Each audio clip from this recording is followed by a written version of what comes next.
გურჯაანის მუნიციპალიტეტის გამგებელი დაინიშნა 2013 წლის 7 მარტს. ჩვენს მიერ მოხდა მისი ანგარიშის მოსმენა გაწეული მუშაობის შესახებ ბოლო 3 თვის განმავლობაში, რომელიც საკრებულოს ბიუროზე შეფასდა დადებითად. რის შემდეგადაც მე ვთხოვე საკრებულოს სესიაზე დეპუტატებს მოეცათ თანხმობა მისი გამგებლად დანიშვნასთან დაკავშირებით. მე ვთვლი რომ ეს ხო კანონური გადაწყვეტილება. ეთანხმებით რომ უნდა გამოცხადებულიყო კონკურსი, თუმცა ამ შემთხვევაში ქონდა საქმე მოვალეობის შემსრულებელთან. საკრებულო არის კრებითი ორგანო, დიახაც ერთ-ერთი კონკურსის ტიპი არის რომ განვიხილეთ ჩვენ მისი გაწეული მუშაობა, შეფასდა დადებითად და მე ვფიქრობ რომ საკრებულოს აქვს იმის ძალა და იმისი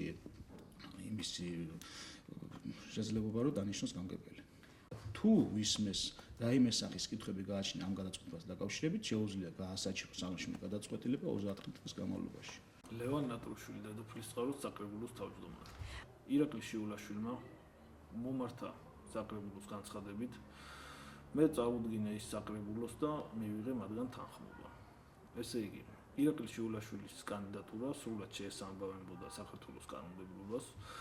იგი აკმაყოფილებდა ყველა იმ მოთხოვნას, იყო თუ რამე წლის საშუალო განათლებაც ჰქონდა, ქმედუნარიანიც იყო, არ იყო ნასამართლები და ასე შემდეგ. ანუ ყველანაირი პირობა დაცული იყო და ყველანაირი კანონმდებლობის შესაბამისად დაინიშნა ის საკრების გამგებლად. რატომ არ გამოაცხადა დედოფლის წყაროს საკრებულომ კონკურსი აღნიშნულ თანამდებობის დასაკავებლად? არ არის სავალდებულო კი არა. გამგებლის თანამდებობაზე დასანიშნად კანონი არ ითვალისწინებს კონკურსის გამოცხადებას.